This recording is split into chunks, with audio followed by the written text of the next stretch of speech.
नमस्कार।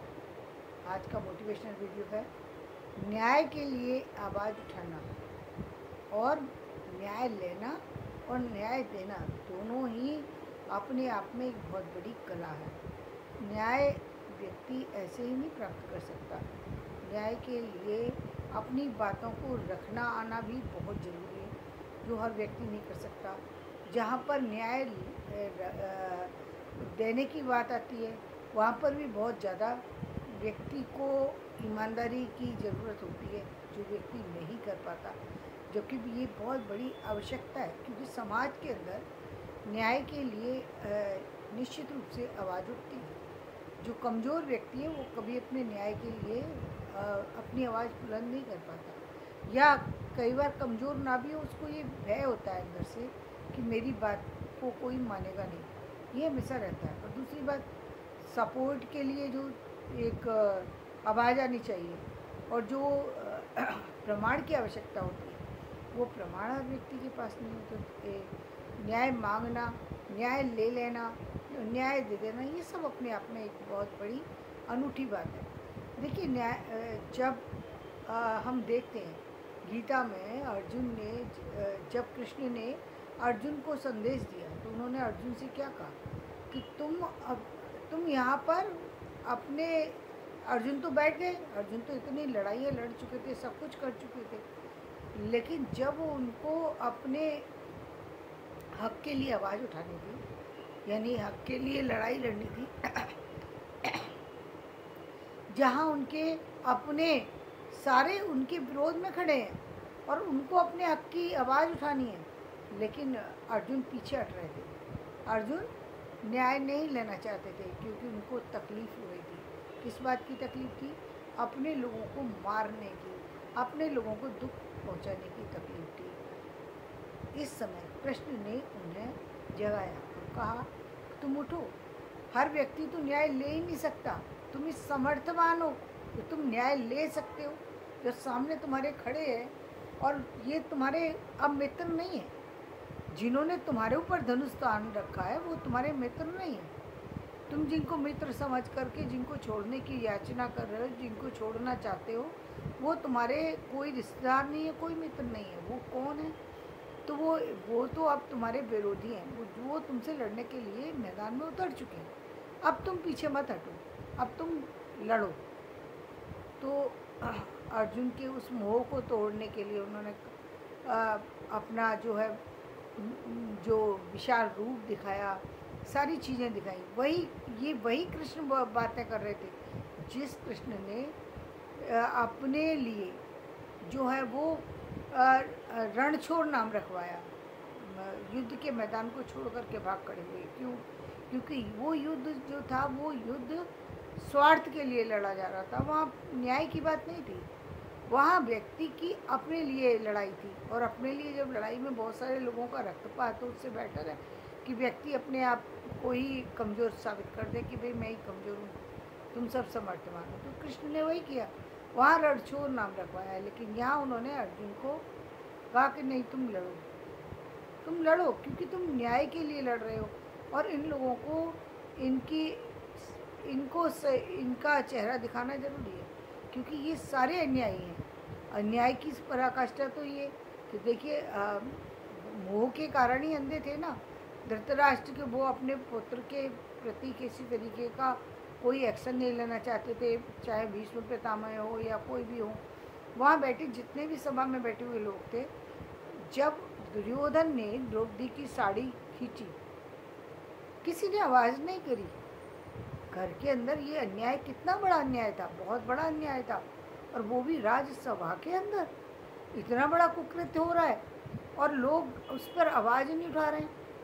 तो यानी ये अन्याय तो अन्याय की पराकाष्ठा है, मोह की पराकाष्ठा है कि मोह के कारण इतने अंधे हो गए हो कि तुम्हें अपने पुत्रों की गलत और अच्छी दोनों चीज़ों की परख नहीं रही है, या फिर परख रही है तो आप उसको परखना ही नहीं चाहते, मानना ही नहीं चाहते। इसलिए उन्होंने कहा कि नहीं, अब तुम यहाँ पर न्याय की लड़ाई लड़ो ताकि इनको समझ आए।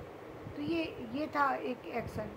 दूसरी बात, जब हम इसी न्याय के लिए न्याय की कुर्सी पर बैठ जाते हैं। कभी आप देखिए, जब आप एक कोर्ट की, थोड़े से आप उसको सोचिए कि कोर्ट में ये दो व्यक्ति मुकदमे लेकर के आ रहे हैं, एक व्यक्ति जो है वो सही है और दूसरा गलत है।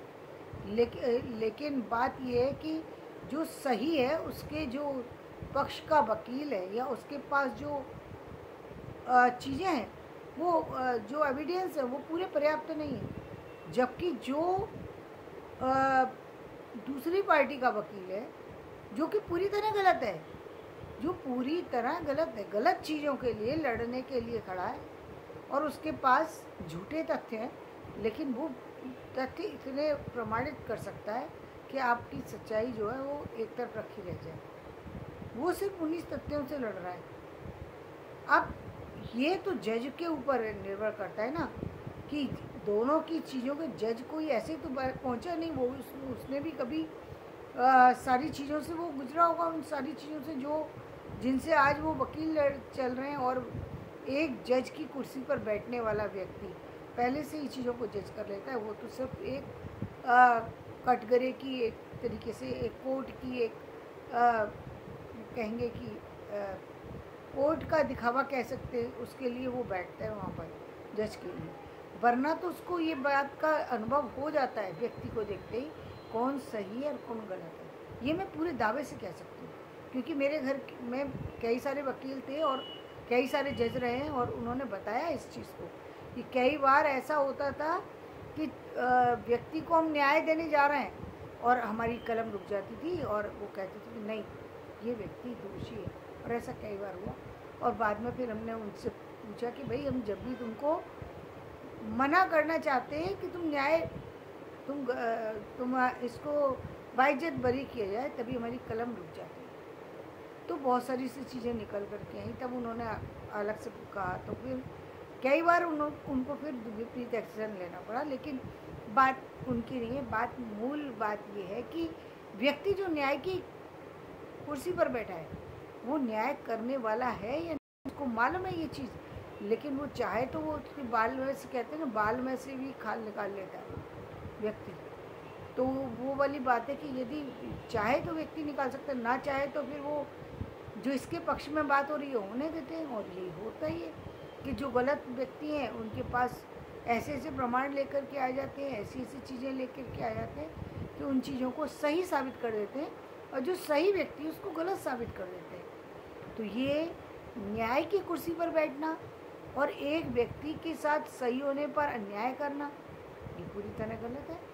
पूरी तरह गलत क्या है, ये अपराध है पूरी तरह, कि आप ये जानते हुए भी कि ये व्यक्ति सही है फिर भी आप उसे गलत ठहराते हैं, फिर भी आप उसे सज़ा दिलवा देते हैं। और एक व्यक्ति जो सज़ा का हकदार है उसे बाइज्जत बरी कर दिया जाता है। तो ये एक तरीके से ये गलत चीज़ है, लेकिन होती है। तो न्याय की ये व्यवस्था भी और न्याय की वो व्यवस्था भी, जहाँ पर हमने देखा कि दुर्योधन जैसी स्थिति है कि राज्यसभा में सारे मोह के कारण से सब कुछ गलत हो रहा है। दूसरी ये देखिए, अब हम और भी एक स्थिति की बात करते हैं। देखिए, न्याय सिर्फ यही नहीं है, न्याय और भी अन्याय की हम जब बात करते हैं तो न्याय अन्याय बहुत जगह होता है, बहुत जगह, बल्कि कहेंगे कि चाहे जो भी फील्ड हो उसमें बहुत सारी स्कोप होता है अन्याय होने का, लेकिन लोग अन्याय के खिलाफ आवाज़ नहीं उठाते। उसका रीज़न ये है कि वो अपने आप को सक्षम नहीं पाते हैं। दूसरी बात, सक्षम भी हो तो कई बार अपना जॉब खोने का डर होता है व्यक्ति को, अपना पद खोने का डर होता है, अपनी गरिमा खोने का डर होता है। अब न्याय व्यक्ति कैसे मांगेगा जब इतनी सारी चीज़ें उसने अपने आसपास लगा ली, तो वो न्याय नहीं मांग सकता। अब वो तो जैसे चल रहा है वैसे ही उसके साथ में चलेगा। लेकिन फिर न्याय कौन उसके लिए न्याय की आवाज़ किसको करना चाहिए? उस व्यक्ति को जो उस क्रम से निकल कर के ऊपर पहुंच चुका, उसे मालूम है कि मेरा कोई कुछ बिगाड़ ही नहीं सकता। अब मैं यदि न्याय की बात रखूँगा, और ये होता भी है, आज जो बात अथॉरिटी कह देती है उसको फिर सबको मानना पड़ता है, क्योंकि उनको ये बात तो मालूम है कि ऐसा हो रहा है। और वो यदि उस चीज़ को एक्शन में ले लेते हैं तो बहुत सारे सी जो जिन लोगों के साथ में एक तरीके से गलत हो रहा है उन व्यक्तियों को बहुत बड़ा सपोर्ट मिलता है। और ये न्याय करने की जो प्रणाली है, यानी यहाँ पर ये व्यक्ति वो अथॉरिटी है जो व्यक्ति चाहता तो अन्याय होने देता, और होता ही है ये। ज़्यादातर लोग अथॉरिटी होने के बाद भी उन लोगों के लिए एक्शन नहीं लेते जिन लोगों के लिए एक्शन लेने से उनकी ज़िंदगी संवर सकती है, उनके ज़िंदगी में खुशियाँ आ सकती हैं, उनके लिए एक्शन नहीं लेते। लेना चाहिए, क्योंकि वो लोग खुद में लेने में सक्षम नहीं है। यदि लेने में सक्षम होते तो ले लेते, वो नहीं ले सकते, तो व्यक्ति विशेष को लेना पड़ेगा और ले लेना चाहिए। और यदि आप किसी के लिए ऐसे में एक्शन ले लेते हैं, और किसी व्यक्ति विशेष के लिए नहीं, बल्कि मैं तो कहूँगी कि पूरी यदि आपने एक कोई पर्टिकुलर किसी चीज़ के लिए आपने कोई एक्शन लिया, तो वो एक्शन तो पूरे में ही काम करेगा ना, किसी एक चीज़ में काम नहीं करेगा।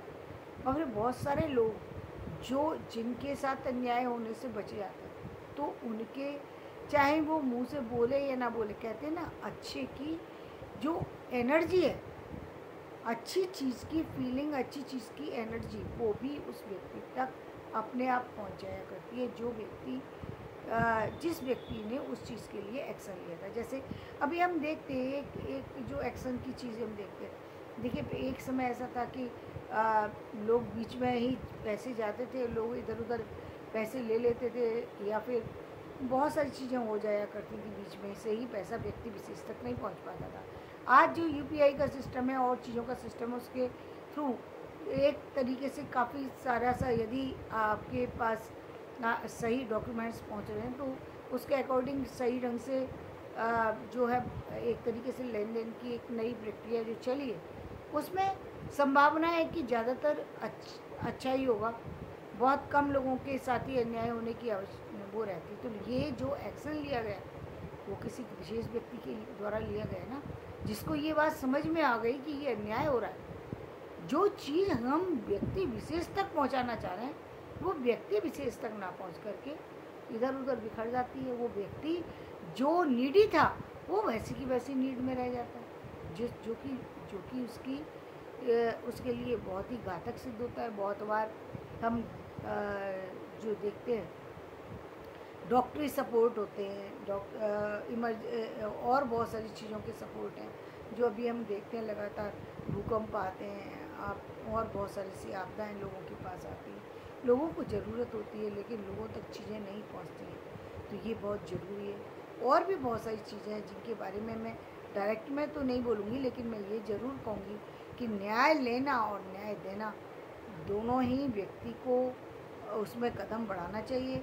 और यदि आप अपने लिए नहीं ले सकते तो कोई बात नहीं, जब आप उस पद तक पहुंच जाए तो निश्चित रूप से आप दूसरों के लिए लीजिए, ताकि दूसरों की ज़िंदगी आप सहज बना सकें और उन लोगों को सफल बना सकें जिन लोगों से हमारा ये पूरा जो सिस्टम है ये चलता है। यानी हर तरीके की चीज़ उन्हीं लोगों के द्वारा होती है जिन लोगों को हम शिक्षक के रूप में पुकार सकते हैं, जिनको हम एम्प्लॉय के रूप में पुकार सकते हैं। लेकिन क्योंकि एक ही पद नहीं होता ना, एक जगह में बहुत सारे पद होते हैं और बहुत सारे डिपार्टमेंट हैं। उन सारे डिपार्टमेंट के लोगों के लिए मैं यही कहूँगी कि क्या कहते हैं, उन सारे लोगों के लिए एक्शन लेने की आवश्यकता है और उनके लिए उनके हक की बात करने की आवश्यकता है। बीच में से पेपर्स गायब हो जाते हैं। अब आपके डिपार्टमेंट में पेपर्स दिए गए, पेपर्स कहाँ गए? ठीक है, व्यक्ति विशेष के खो गए, हम मान सकते हैं। व्यक्ति विशेष आपके डिपार्टमेंट से चीज़ें चली जा रही हैं, वो कहाँ गई? सोचने की बात है ना। हमने आपके डिपार्टमेंट में एक बार चीज़ दी, आपने उसको अपने सिस्टम पर डाला और वो सिस्टम से गायब हो गई चीज़। कैसे गायब हुई भाई? मेरे पास से चीज़ खो सकती है, ये संभावना हो सकती है, लेकिन एक सिस्टम से चीज़ कैसे गायब हुई? तो ये एक सोचने वाला, या तो सिस्टम पर डली ही नहीं चीज़ तो गायब होना ही है, यानी सिस्टम पर ही नहीं आई वो चीज़। आप काम सारा होता रहा लेकिन सिस्टम पर चीज़ ही नहीं। तो ये सारी चीज़ें जो हैं ये एक कमजोरी है जिस पर एक्शन लेने की ज़रूरत है और इस पर कार्रवाई होने की ज़रूरत है। ये जो बदलाव है इसके साथ में जीवन में जो यदि न्याय के सही जो अवसर मिलेंगे लोगों को, तो वो लोग ज़्यादा काम कर पाएंगे, ज़्यादा उनको लाभ मिल पाएगा। तो धन्यवाद। मैं अपना वीडियो यहीं समाप्त करती हूँ। मेरा वीडियो पसंद आए लाइक करें, शेयर करें।